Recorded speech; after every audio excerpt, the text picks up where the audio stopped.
experience for civil services. I teach international relations and internal security and the analysis of the Hindu newspaper. And this session will certainly help you to crack prelims as well as mains examination, because throughout my session I would be emphasizing on the keywords and the key phrases which will be very useful for you for prelims as well as mains examinations. So you can get into the mode of identifying the factual, analytical and conceptual questions for the preliminary examination, that is 2021, and by imbibing the keywords and the key phrases which I discussed throughout my daily news analysis, you can get into the mode of scoring higher marks while you inculcate the keywords and the key phrases in your answer writing. Thereby it will be certainly useful for mains 2020 as well as prelims 2021 and mains 2021. So do follow my session completely, that is AKS IAS Academy daily news analysis, and do get benefited by my session of AKS IAS Academy. And this is in regards to the DNA, that is daily news analysis, and I would be taking up the daily news analysis of 12th October 2020.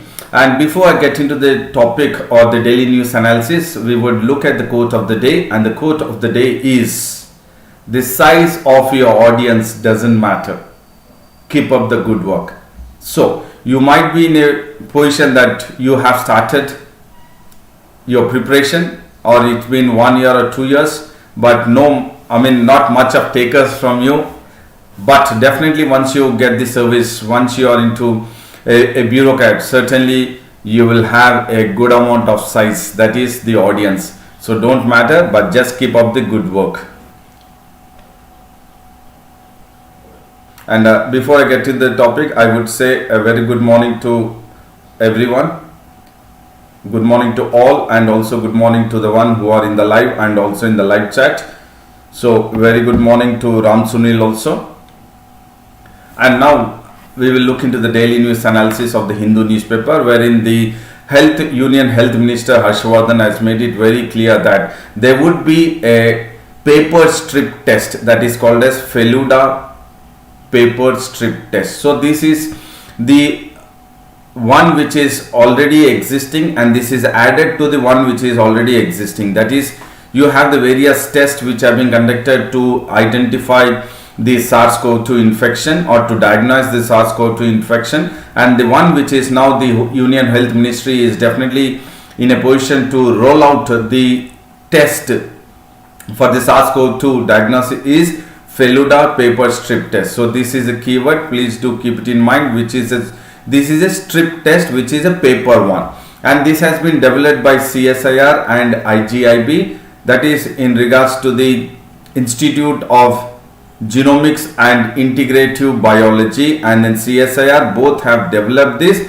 and it was approved by the DCGI, that is Director Controller General of India, and this have been developed and approved by DCGI, and this is for approval of the commercial launch of the Feluda paper strip test for SARS-CoV-2, and this test will have 96% sensitivity and 98% of specificity. Now comparing with the earlier one, that is the previous test, that is the one which is actually taken into consideration, which is having the 95% sensitivity and 99% specificity, is the RT-PCR test kit. So reverse transcription polymerase chain reaction test kit is being used for 95% sensitivity and 99% specificity. Now we have the one which is being rolled out commercially by the Union Health Ministry, and that is called as Feluda paper strip test. And then definitely the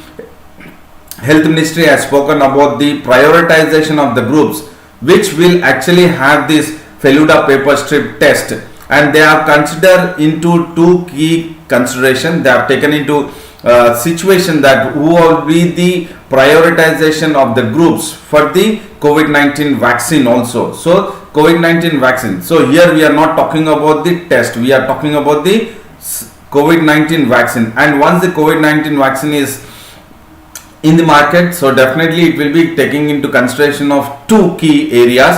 that is the occupational hazard and risk exposure to infection. So the one who are actually into the occupation and who are having a high risk of exposure to the SARS-CoV-2 infection because of the occupational, because of the job, because of the way they are getting very close to proximity to the people. It could be the frontline workers, district officials, or the police officers. So they would be taken into consideration in regards to prioritization of the groups for the COVID-19 vaccine. So for the first one is occupational hazard and risk of exposure to infection, and the other one is, the other key consideration is risk of developing severe disease and increased mortality. So wherever there is high risk of the disease spreading and wherein there is more of increasing mortality, that is death cases, so there it will be taking into consideration. The two prioritization groups would be taken into consideration for the COVID-19 vaccine. So here we have looked at two things. One is in regards to the test and one is in regards to the vaccine. So to understand this is the way we need to identify the keywords in the daily news analysis. And before I get into the topic, next slide, I would say a very good morning to Shiv Prasad Tota, and then Chilkapati Srinivaslu, and then Pandangi also. A warm welcome to everyone for the AKS IAS Academy daily news analysis. And the COVID-19 vaccine, which is now currently being taken up trials in India, we have two kinds of vaccine, that is in regards to the 2 doses one and 3 doses one. And the 2 doses one are the one which are taken up by pharmaceutical called as Serum Institute of India and Bharat Biotech. So these are the one which require 2 doses, and the one which is also going ahead with the vaccine is the Cadila Healthcare. Here in this case, the Cadila Healthcare vaccine, it requires 3 doses. So definitely now the trial which has been taken up is in regards to the 2 doses and 3 doses, and the 2 are for the Serum Institute of India and Bharat Biotech, and the 3 doses which have been administered is by Cadila Healthcare vaccine. And definitely Harshvardhan, the health minister, has made it very clear that what is the amount that the central government is actually has released to the states and union territories to battle the pandemic as of now is 3,000 crores of rupees, which is part of the first phase.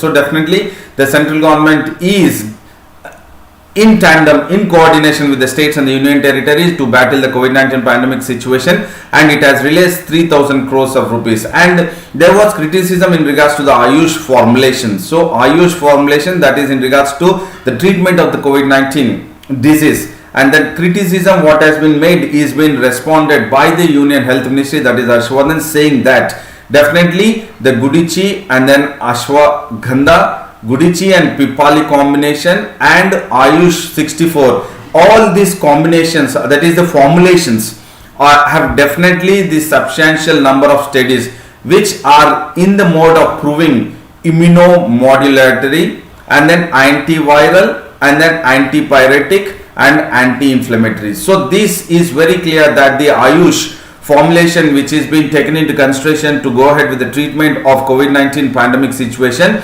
the health ministry has treated, or he has made a statement saying that all these formulation or the combinations are definitely immunomodulatory, antiviral, antipyretic and anti-inflammatory properties. That means definitely there is a positiveness that it could fight against the COVID-19 or SARS-CoV-2 and then make sure that the COVID-19 patients would be recovered by the Ayush formulation. So the keyword here is Ayush formulation also.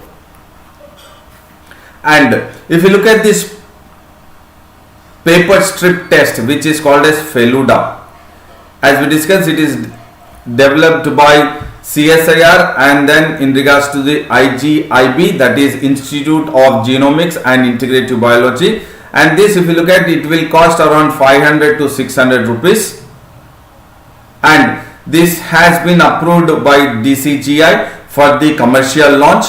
And then now how the test will be taken up in regards to the paper strip Feluda is, it will be either saliva or bloods, but saliva is preferred for testing in regards to the paper strip Feluda test. and definitely now this kit will take 45 minutes to go ahead with coming up with the result. But in comparison to the RT-PCR is 1.5 hours. So that is in regards to, which is now the paper test would be taking less amount of time compared to RT-PCR. And definitely the TrueNAT, which is now in the testing condition, which takes 60 minutes. So the one which is very less consuming time for the diagnosing of the SARS-CoV-2 infection in the infected person is the paper strip test of Feluda, which is only 45 minutes, and then TrueNAT is 60 minutes, and here it is 1.5 hours, that is almost 90 minutes. And this is almost equal, or it is similar to a pregnancy color code test. So the same kind of pregnancy test which has been which is actually being taken up by the strip, the same kind is being considered here also, making sure that you will have 2 lines for the positive result and 1 line in the case of negative results. Please do understand, 2 lines for positive and then 1 line for the negative result, same as like pregnancy test. So here this is a nucleic acid test and not a protein one. So this is also very important for an conceptual understanding. Which among the following, or else the paper strip test Feluda is a nucleic test and not a protein test based one. So that statement is correct statement. It is not a protein based, but it is a nucleic acid test. If the statement is like it is a protein based and not a nucleic acid test, so that is wrong. It is not a nucleic acid test and not a protein based, even that is wrong. But what is right in regards to the paper strip Feluda test is it is a nucleic acid test and not a protein based test. So this way you need to focus for the prelims 2021. And then you have another news which talks about blue flag for Kasargod and Padubidri beaches. So these 2 beaches are in Karnataka, and then these 2 beaches which are among the 8 in India which have been coveted as an eco label, that is blue flag, from the International Agency Foundation for Environment Education, that is from Denmark. So an agency which is an international agency called as Foundation for Environment Education, from which is based in Denmark, has come up with this eco label blue flag, and then the 2 beaches in Karnataka have been bagged the eco label blue flag, and they are part of the entire 8 in India. So total there are 8, and in Karnataka there are 2, and these 2 are Kasargod beach and then Padubidri beach, and then Kasargod is in Hunavar in Uttara Kannada, and then Padubidri beach is in Udupi district. And what is that these beaches have the importance is that they have the grey water treatment plants, they have solid waste management plants, they have disabled friendly equipment for the disabled people to enable them to enter into seawater, and then you also have the seating arrangements, clean drinking water, washrooms, changing rooms, and also bathing facilities also provided, and disabled friendly and general toilets, and also the parking facilities, and then solar power points. So why am I stressing on these 11 points is that you can add this as a short notes in regards to the blue flag, in regards to the blue flag project, for the mains examination. So these are the one which are part of the blue flag eco label beaches which are being bagged in India, that is the 8. And the Union Minister of Environment, Forest and Climate Change is the one which is actually into this, the program which is being taken up, and that is the program which is being taken up is the blue flag certification for 13 beaches. So it has identified 13 beaches, that is the Union Ministry of Environment, Forest and Climate Change. Out of the 13 beaches, the international agency has picked up 8, and which are the 8? That is Shivrajpur, beach, which is Dwaraka, Gujarat, Ghogla, which is Dio, and the third one is Kapat, Kerala, fourth is Rishikonda in Andhra Pradesh, fifth is Golden Beach, that is in Puri, Odisha, and the sixth one is Radhanagar, seventh is Kasarkod, eighth is Padubidri, which is in Karnataka. So definitely the 8 are the one which have been identified or which has been bagged from the Blue Flag certification program, which is being taken up by the Union Ministry of Environment, Forest and Climate Change out of 13 beaches. And this Blue Flag beach, what is the Blue Flag beach? So definitely you need to understand, because there could be a question, which among the following statement in regards to the Blue Flag beach is incorrect. So you need to understand that. So it is an ecotourism model. It is an ecotourism model which provides tourists clean and hygienic bathing water. It provides facilities and various amenities. It also provides safe and healthy environment and sustainable development of the area. So 4 areas are taken into consideration, which is part of the ecotourism model, which is called as Blue Flag beach. And any beach would be considered as a Blue Flag beach when it has a tourist clean and hygienic bathing water, various facilities and amenities, safe and healthy environment and sustainable development of the area. So do understand the keyword, that is Blue Flag beach, which will be very crucial for the prelims 2021 as well as mains 2020. And this certification is awarded by the Denmark based agency, and that agency considers 33 criteria to identify a beach as a Blue Flag beach, and that 33 criteria are being segregated into 4 major heads, that is 4 major heads. Among the 4 major heads you have the 33 stringent criteria. So which among the one is not the part of the criteria for the Blue Flag beach? Also you can get the answer. Or which among the following are not the 4 major heads? And the 4 major heads are in regards to the environmental, educational and information, bathing water quality, environment management and conservation, safety and services in the beaches. So these are the major heads which are being considered by the Denmark based international agency to recognize a beach as a Blue Flag beach. Environment, education and information, bathing water quality, environment management and conservation, safety and services in the beaches. If all these are there and along with the 33 criteria, if they are met, then it would be bagged or it would be labeled or it will be termed as a Blue Flag beach. D. Suvarna is also joined. A warm welcome to you to AKS IAS Academy Daily News Analysis. And now we'll get into the another news which talks about sanitizers soaps can do damage. So experts are talking about the ill effects also because of high usage of sanitizers and soap can do damage, they say. So what is that? The health experts from the All India Institute of Medical Sciences, they say that, or they are warning that increased use of, that means excessive use of antibodies and widespread use of hand sanitizers and microbial soaps, these 3, that is excessive use of antibodies and then widespread use of hand sanitizers and antimicrobial soaps during the COVID-19 pandemic situation can worsen the situation of antimicrobial resistance. So what is the keyword here that you need to take it into consideration for application part of it?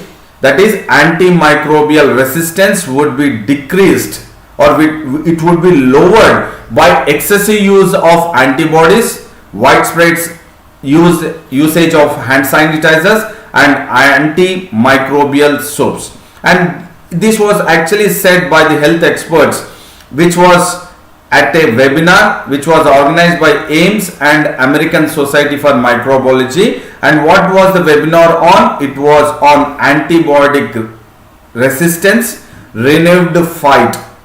Antibiotic resistance, renewed fight against COVID-19 pandemic situation, and they make it very clear that antibiotic resistance organisms are become rigidly established in the environment, with many infections falling to respond to antimicrobials. That means the antibiotic resistant organisms. So there are various organisms which are into the mode of getting into antibiotic resistance. That means they will have resistance, or they can resist, the organism or the microorganism can resist even to the antibiotic.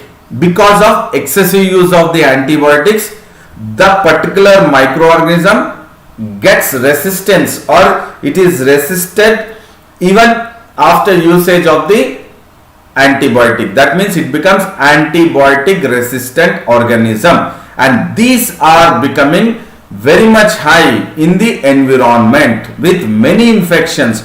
And once the organism becomes antibiotic resistance, that microorganism, it could be virus or bacteria, then it is failing to respond to antimicrobials. So definitely it is a cause of concern that was raised during the webinar, which was jointly organized by AIMS and American Society for Microbiology. And this webinar was on antibiotic resistance renewed fight.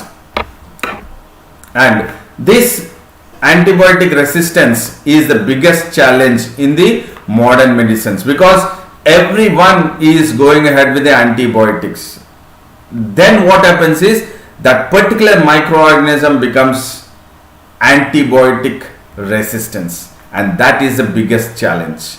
And the antimicrobial resistance, AMR, is definitely mounting problems beyond geographical as well as spatial barriers, and it can transmit from animals to humans. So we know that as many of the viruses are the zoonotic, that means animals, it has originated, and then from the wild animals to domestic animals, or from domestic animals further to the humans. And antimicrobial resistance should be addressed totally by all sectors, that is by the health sector, veterinary and agriculture. So definitely it is from animals to humans, and there is a possibility when we are talking about agriculture, it could be from plants to animals. Please do understand this concept. Not only from animals to plants to humans, or it could be again plants to animals once they they consume the particular plants, and from there it could be again leading to humans. So this is what the antimicrobial resistance and the health experts in the webinar has raised the concern. And Kiran Maladi has joined. A warm welcome to you, Kiran, to AKS IAS Academy Daily News Analysis. And there is another news which talks about school closures may cost India dear. So definitely because of the COVID-19 pandemic situation, and because of the lockdown, and because of the health issues, health concerns, the schools are shut down. And because of this, the World Bank has come up with a report, and this is very crucial, because I have been telling you since almost the beginning that all the reports taken up by the World Bank or ADB or International Monetary Fund and various organizations, also you need to keep a track of it for the preliminary examination point of view. So here in regards to the World Bank report, and that report titled as Beaten or Broken, Informality and COVID-19. So the title of the World Bank report, for especially focusing on South Asia. So this report taken up, or report which has been conducted, and then it has been titled as Beaten or Broken, Informality and COVID-19 to the South Asian region. And then it says that the extended closure of the schools because of the COVID-19 pandemic situation will definitely hinder, will definitely dent. What it will dent? It will cause damage to the India's future earnings. This is a keyword. So the closures of the school would have impact on the Indian future earnings. How much earning it is in regards to the 420 billion to 600 billion US dollars, because of the depleting learning levels of students, which will translate, or which will make sure that it will further escalate into a poorer productivity. Definitely the productivity of the learning of the students will decrease, and it will impact the India's future earnings. It is not only in regards to knowledge, but in regards to the economy also. It will impact 420 to 600 billion US dollars. And definitely because of the COVID-19 pandemic situation in South Asia, 5.5 million students have dropped out of the school, and this is, it will have a major impact on the students' knowledge, on the way they think, their thinking capacity, and the way they actually also make sure that it will impact their future earnings also. And definitely these dropouts are combined with substantial learning losses. Not only the economy will be impacted of future earnings, but also the learning of the students will also be lost, especially the South Asia, focusing on the 622 billion US dollars earnings, and gross domestic product will have its impact because of the dropouts from the South Asian 5.5 million students. And this figure might climb further, that is in regards to the future earnings in regards to the entire South Asia might increase from 622 billion US dollars to 880 billion dollars. Why? Because of the dropouts of the school, and it will have a lifetime impact of the school closures, both on the productivity and the generation of students, of this generation of the students. So definitely it will impact the productivity of this generation of students. Look at it, the COVID-19 pandemic situation and its impact or lifetime impact on the pupil or the students. There could be a question in the mains. COVID-19 pandemic and its impact on and its lifetime impact on the students. So you can mention there the World Bank report and the various other information also. And then now we will look at the far-reaching impact because of the COVID-19 pandemic situation and the closure of the schools onto the India's future earnings, and also in regards to the dropouts or the productivity, learning capacity of the students. The South Asian government spends only 400 billion a year for the primary and secondary education in the entire South Asia, and it will have its impact, negative impact, that is loss on the economic output, which would be substantially higher. Look at it, it is 400 billion US dollar, that is the government is spending on the primary and secondary education, but it will have its impact on the economic output or the gross domestic product. It might increase up to 800 billion US dollar, from 600 to 800 billion US dollars. So spending is comparatively low, but its loss would be higher. Its loss would be very higher, and this regional loss is largely driven by India, because India will also lose its GDP. Future increase in the revenue will be lost even from the Indian side, and India has a major chunk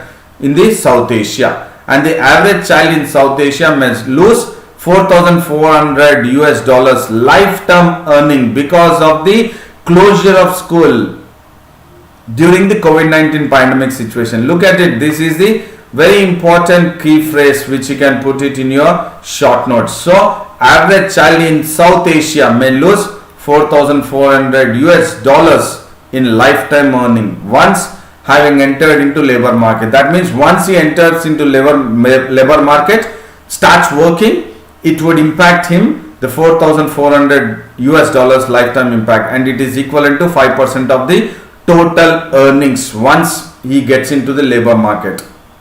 And this will have a far-reaching consequences, because it will have its impact not only on the business, but it will have impact on the consumption patterns, that is in regards to the eating, and then in regards to the social hardship on poor and vulnerable households, and it will have impact on the urban migrants and informal workers. So definitely the far reaching impact is onto the business, is onto the consumption patterns, and onto the social hardships on poor and vulnerable households, and on the urban migrants and the informal workers. So definitely the children who are out of the school, approximately now almost it is 5 to 6 months, and this will make sure that it will not only stop. So look at it, this impact of the children who are out of the school for 5 to 6 months, it not only stop learning new things, definitely they will stop learning new things. Not only that, they will also forget what they have already learned, and this is the greatest negative impact onto the individuals or the pupil learning productivity, and that will further escalate towards the economy or economic output, and also to the gross domestic product also, GDP also, that is in regards to India and also to the South Asia itself. So this is very crucial information.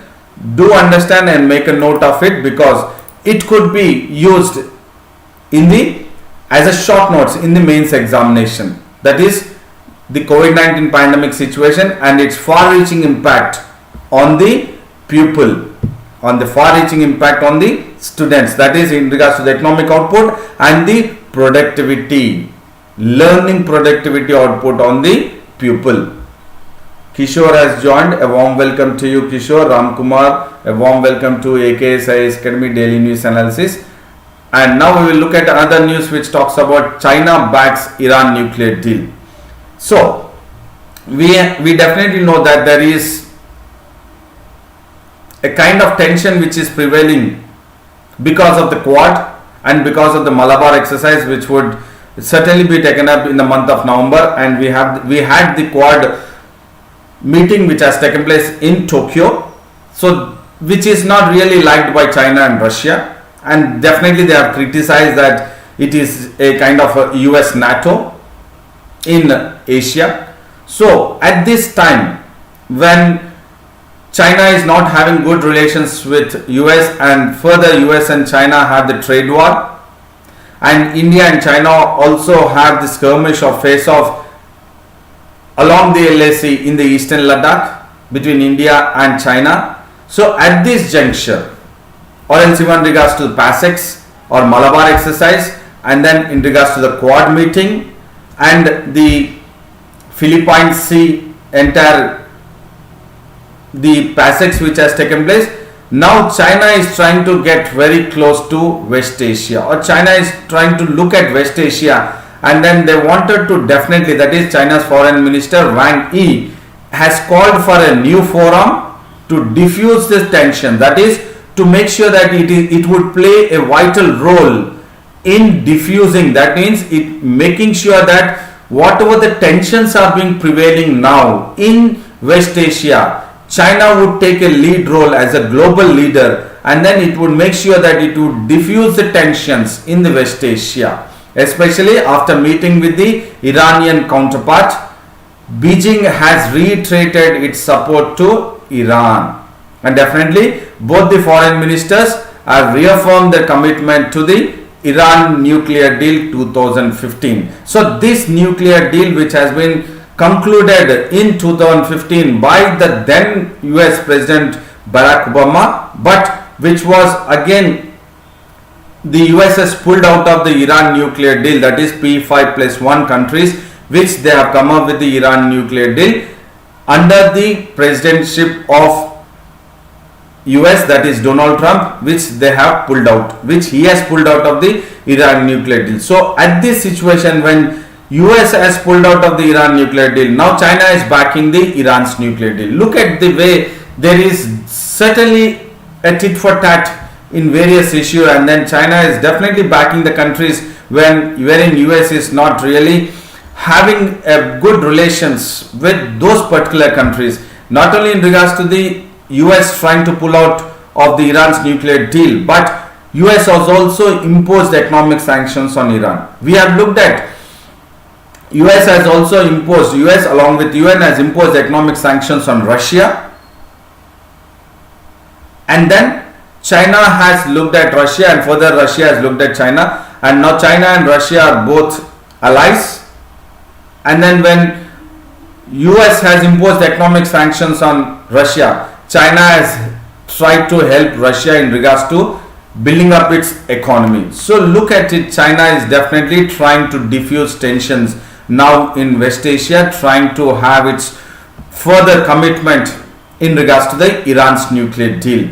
And then Iran has been locked in an angry and bitter relationship with Saudi Arabia. We know that Saudi Arabia is definitely inclined towards the US, and then Iran is having a bitter relationship with Saudi Arabia or various other major West Asian powers, especially because of the war which is being in Yemen, and the Iran influence in Iraq and Saudi Arabia for Washington, that is US sanctions on Iran. So definitely we are looking at a scenario wherein China is getting into the mode of trying to back the countries which are actually not maintaining, or US is trying to go ahead with unilateral decisions against those countries and impose economic sanctions on those countries. China is trying to get closer to those countries, especially now in West Asia, that is with Iran.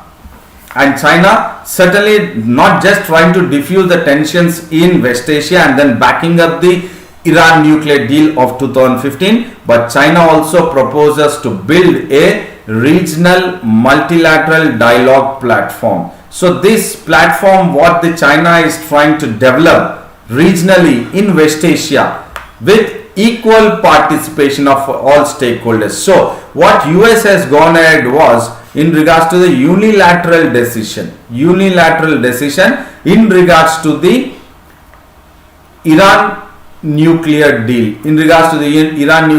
of 2015. But now if you look at, China is going ahead with the regional multilateral. This is the main difference. Unilateral, which USA has taken up, now China is taking up the multilateral dialogue. So this is where China is trying to project itself as a global leader, wherein it can be in a position to diffuse the tensions in West Asia and then back Iran in the regards to the US pulling out of the Iran nuclear deal and imposing economic sanctions on Iran.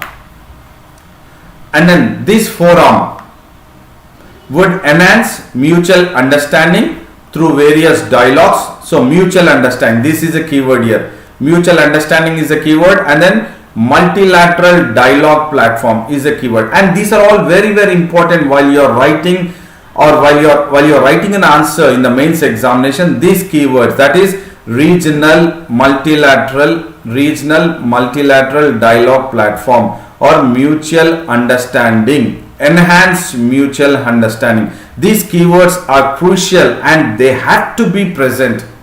They have to be part of your answer in the mains examination. Through dialogue and explore political and diplomatic solutions. Though they are just not trying to go ahead with the unilateral decisions the way US has taken up in regards to the Iran nuclear deal, and also in regards to the climate change, pulled out of the Paris climate change COP21, Conference of Parties of Paris Climate Change 2015. Not that way, but China is proposing a multilateral dialogue platform, enhance mutual understanding, and explore political and diplomatic solutions to security issues in West Asia. Look at it, China is now definitely playing as a global leader in regards to having or creating a kind of security concerns, and wherever there are security issues in the West Asia, it will try to make sure that it has a multilateral dialogue platform, enhance mutual understanding, explore political and diplomatic solutions, so that to resolve the security issues, and definitely the foreign minister has supported, or foreign minister of China has supported Iran nuclear deal, which was negotiated by the then Obama administration, and it was abandoned by Donald Trump, would be precondition of entry to the forum. So definitely the Iran nuclear deal, which was abandoned by the Donald Trump, when even he has taken over as the president of US, and now these are all the preconditions for China to enter into the forum, wherein it is definitely trying to create a sense of feeling that it is a global leader to resolve the security issues in West Asia. So certainly the topics what we have discussed, now we will recapitulate it. So when we are recapitulating it, you need to understand that how best we are focused for the mains 2020 as well as prelims 2021. So this is in regards to the health, wherein we are focused in regards to the test, and also we are focused in regards to the vaccine, 3 doses and 2 doses vaccine, and this is in regards to the blue flag project, and this is again in regards to the current affairs for the prelims point of view and also mains point of view, because there could be a question on the blue flag project. And this is again in regards to the health, wherein we are focused that how the excessive use of the antibiotics, sanitizers or soaps can make that the microbial or the microorganisms would be antibiotic resistance, who the microorganisms. And then this we have looked at in regards to the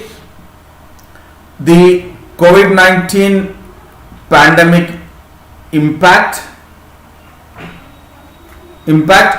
on the economy, and also the productivity of the students, especially in India and South Asia. So this is again very important, because certainly you need to get into the mode of how this will be useful for prelims as well as mains examination. And this is in regards to again international relations, which we would be taking up this as a dynamic part, current affairs, that which would be fitting into the current affairs. So here the point is New West Asia Forum. The keyword here is New West Asia Forum. So certainly the daily news analysis at AKS IAS Academy has provided an informative, knowledgeable session to everyone, that is to all the civil servant aspirants, in regards to the mains 2020 as well as prelims 2021. So I would say a very big thank you and best of luck to you all. And then do like the video, share the video and subscribe the video of AKS IAS Academy, and also visit the AKS IAS Academy website, and then do join or subscribe the Telegram link of AKS IAS Academy, that is Advanced Knowledge System.